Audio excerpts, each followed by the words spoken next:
Hi, I'm Kirsten, fellow mom, and your biggest cheerleader in all things motherhood and parenting.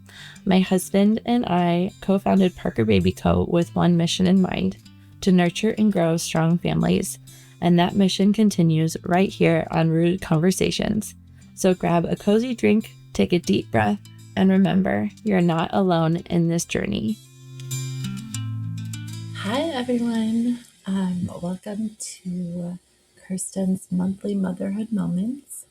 I am Kirsten Huebner, and I am the co-founder of Parker Baby Co. And this is Rooted Conversations, but like a sub group of that where it's just me talking, and it's just a little snippet of little monthly motherhood, I don't know, encouragement, and then me telling stories. I don't know. I just blab, I guess, about being a mom. And there is no rhyme or reason to what I talk to or what I talk about. And today I'm going to talk about potty training. I potty trained 4 kids. Okay, guys, also everyone needs to understand, being a mom and anybody talking about being a mom, they're talking about their experience and their children. So keep in mind, I'm talking about me and what worked for my kids. What I do may not work for your kids or what you're comfortable with, but this is what I did. I just found it so helpful as a mom to listen to what other moms are doing. And I took pieces of kind of what everybody else was doing and made my own little plan for basically everything in motherhood. Like, I loved listening to other moms about like with what they were doing and how they were parenting or how they were feeding their kids or how they were doing sleep training or how they were potty training. And I took bits and pieces of everything and kind of made what was best for me. So that's what I'm doing for you, is I'm just telling you what I did. Hopefully you can learn something or be like, oh, that sounds really good, or I want to try this part of that, but I don't like this part. And I'm just here to tell you what I did. So I potty trained really early with all my kids, like 20 months, some younger than others. Now, I did have 3 girls, and some people say that there's a difference. 3 girls, and my youngest is a boy. August, my son, potty trained really early. So the twins, that's an interesting one, and they were my first one. So I think they kind of fed off each other, and I had my kids so close together. So I always did it when when we got home from the hospital, because why not, like with a baby, like why not. My thought process is like, we're already home, like not going anywhere and like laying on the couch, why not just potty train too. And they say, I don't know who they is, okay, this was just they as in other moms, I guess, at the time, like, don't potty train right before having a baby, because like you bring a baby home and it just like disrupts their life so much that they can regress. I don't know. I've had moms, like I think my sister-in-law potty trained right before she had a baby and everything went fine. So I don't know. That's what I've heard. But I've also, that people have debunked that. So I waited till after babies were born. And then we did like I think it's called like the 5-day method, where the kids, the toddlers are naked for like 3 days straight. And we put like the plastic shower curtains on all the sofas and everything. And we made like sticker charts. And like when they went to potty, they got a sticker on that. And then once they got like 6 in a row, 7 in a row, or whatever, they would get like a prize. And I had prizes on hand. So it was like instant gratification. So like when they got it, I was like, okay, here's your Paw Patrol toy. Here's your, candy bar, whatever. So instead of like a piece of candy every time they went, they got a sticker, and then they got like a big toy after 7 successful trips to the bathroom. And by successful, I mean like they start peeing at the beginning. It was like they start peeing, and I like would run them to the bathroom and like set them on the toilet, and they would get like a few drops in the toilet. Like that was successful in my mind, at the beginning. out sharing this on the internet. I don't know. Like, we're a very open family. So, like, I have a lot of kids and I was home alone. I'm a stay at home mom. So, like, going to the bathroom with the door shut is like not a luxury that I have or had. And so they were used to that. Like, they knew what the toilet was, and I'm guessing, and like what happens on in the toilet. And like, I had like the little toilets, like toddler toilets in the bathroom that they could like sit on and practice, and they would start to show interest even before we started potty training.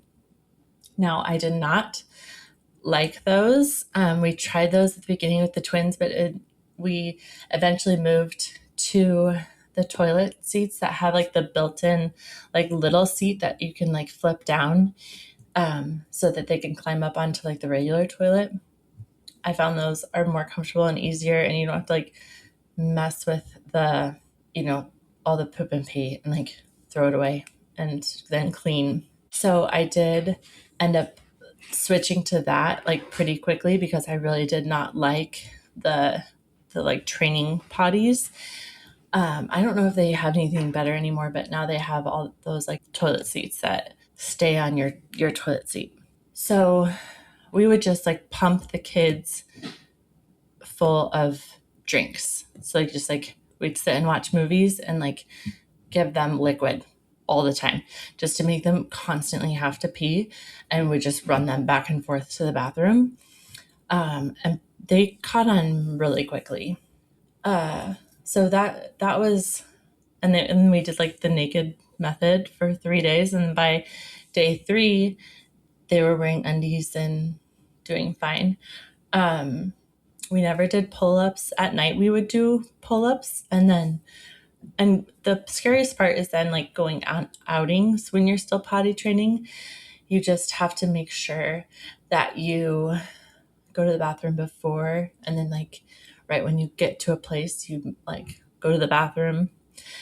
Also, a lot of my friends, I never did this because I don't know, I should have, but you carry like one of those training potties in your car, and you can put like a diaper in the bottom, and so that the kids can like sit on the potty and pee into the diaper, and that, so you can always have something ready, like if you're at the park, because that's the other stressful thing is when you're like at a park, and porta potties and those kind of things can be really scary. So that was kind of our method.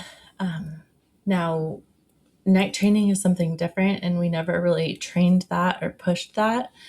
We had one child that caught on right away and never really struggled with it. A couple other kids took a little bit longer, and one took a really long time to night train. So it's just, I don't know how you night train. I don't know how to do that.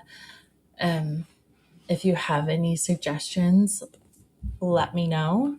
But yeah, that's what we did. We did sticker charts, and then I think with August, and we like would stick them outside the bathroom door, and they would get really excited because that's like the age when they like really like stickers, and you get them like cool stickers to go like their favorite Paw Patrol or whatever. And then I think with August, I didn't make a chart or anything. I just had like a chocolate chip every time he went. Boys are a lot, I would think, easier because they can just go outside. I found boys to be a little bit easier. Some people disagree. And then I know a lot of parents have struggled with pooping. So kids will like hold their poop because they're scared to poop in the potty.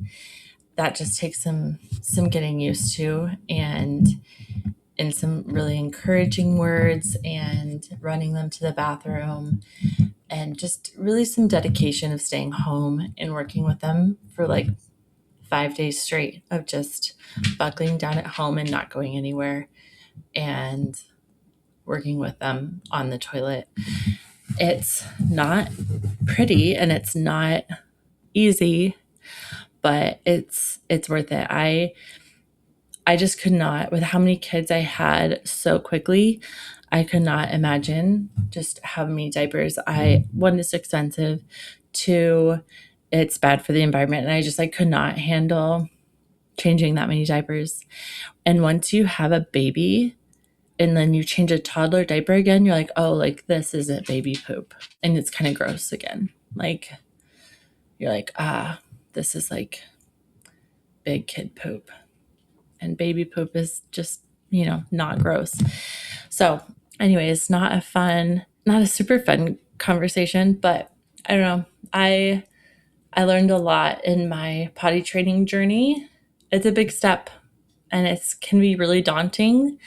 And sometimes it's just figuring out a time in your schedule to make it work and working with your partner to figure out when you can both just really buckle down and figure it out.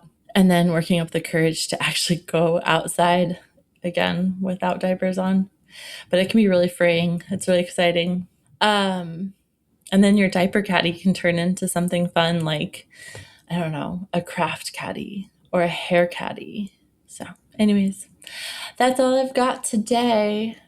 I'd love to hear if I missed anything or if you have any crazy good tips and tricks, because I know moms are always looking for great potty training ideas, or if there's any good books or blog posts or anything. So I hope you guys have a great month of July and you guys are having some great family time and time with your kids.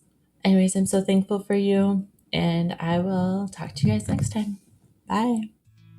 Thank you so much for tuning in to Rooted Conversations.